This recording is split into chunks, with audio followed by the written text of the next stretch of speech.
So a man started from to village clock is, ये question है। मैं आपको शॉर्ट में समझा देता हूँ। एक इंसान है जो घर से निकलता है 2:30 पे और अपने गांव पहुंच जाता है, विलेज पहुंच जाता है 3:15 पे। ओके, पर वो गांव की क्लॉक जो है वो थोड़ा इधर उधर है, तो आप ध्यान रखो विलेज क्लॉक में वो 3:15 बजे हैं और घर से जब निकला तो घर की घड़ी में 2:30 हुए थे। 25 मिनट विलेज में आराम किया, फिर 3:40 विलेज की घड़ी के हिसाब से वो वहाँ से निकलता है और 1.25 टाइम्स ज़्यादा डिस्टेंस कवर करता है लौटते वक्त, क्योंकि वो रास्ता चेंज कर देता है। ओके, और स्पीड जो होती है उसकी डबल होती है जिस स्पीड से पहले आया था उसके मुकाबले, और वो 4 बजे अपने घर की क्लॉक के हिसाब से पहुंच जाता है। Okay, as compare to the clock at home the village clock is कितना। तो विलेज क्लॉक और होम क्लॉक में कितना डिफरेंस है ये हमें बताना है। विलेज क्लॉक घर की क्लॉक से आगे या पीछे है ये बताना है हमें। Let's start solving this question. So कह देते हैं विलेज क्लॉक जो है वो T मिनट्स फास्टर है, ये हमने मान लिया। Okay, time from home to village, जब घर से निकला था गांव के लिए तो कितना टाइम लगा था। वैसे तो टाइम निकालने का सिंपल फॉर्मूला होता है डिस्टेंस अपॉन स्पीड, आपको ये पता होगा। ओके, तो टी टाइम हमने ज़्यादा माना है कि टी टाइम फास्ट थी क्लॉक, मतलब हम तो कम टाइम में पहुंच गए थे बट वो ज़्यादा टाइम बता रही थी क्लॉक, राइट।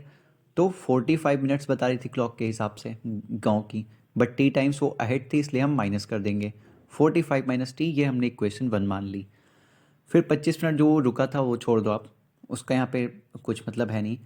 फिर विलेज से जब घर गया तो 1.25 टाइम्स ज़्यादा डिस्टेंस कवर की, तो डिस्टेंस में आप 1.25 डी डाल दोगे, डिवाइडेड बाई डबल स्पीड थी 2s डाल दोगे, इज इक्वल टू 20 + टी, क्योंकि अब गांव से घर जा रहा है। तो अगर गांव की क्लॉक आगे है, विलेज की क्लॉक फास्ट थी, तो उसके मुकाबले घर की क्लॉक क्या होगी, होम की क्लॉक स्लो होगी, तो यहाँ पे 20 + टी हो जाएगा। ये इक्वेशन 2 मान ली हमने। ओके, देन यहाँ पे देखिए ये d/s की वैल्यू हमारे पास है 45 माइनस टी, यहाँ पे भी d/s है। तो इक्वेशन 1 और इक्वेशन 2 का हम यूज़ करेंगे। 1.25/2 हम वैसे ही रख देंगे और d/s की जगह 45 माइनस टी रख दिया, इक्वल टू 20 + टी था। ये इक्वेशन आप सॉल्व कर लोगे और t इज इक्वल टू +5 आ जाएगा। यहाँ पे +5 का क्या मतलब है कि यहाँ पे जो हम निकाल रहे थे कि फास्ट है, रियल में वो घड़ी फास्ट ही थी, स्लो नहीं थी। अगर स्लो होती तो माइनस आ जाता। ओके, तो t equal to 5 minutes faster आ गया। सो ये इक्वेशन आपको खुद से सॉल्व करनी होगी, क्योंकि अगर यहाँ पे मैं मैथमेटिक्स करने लगा तो आप खुद से ट्राई नहीं करोगे, तो ये इक्वेशन आपको खुद से सॉल्व करनी होगी। आइए आंसर देख लेते हैं।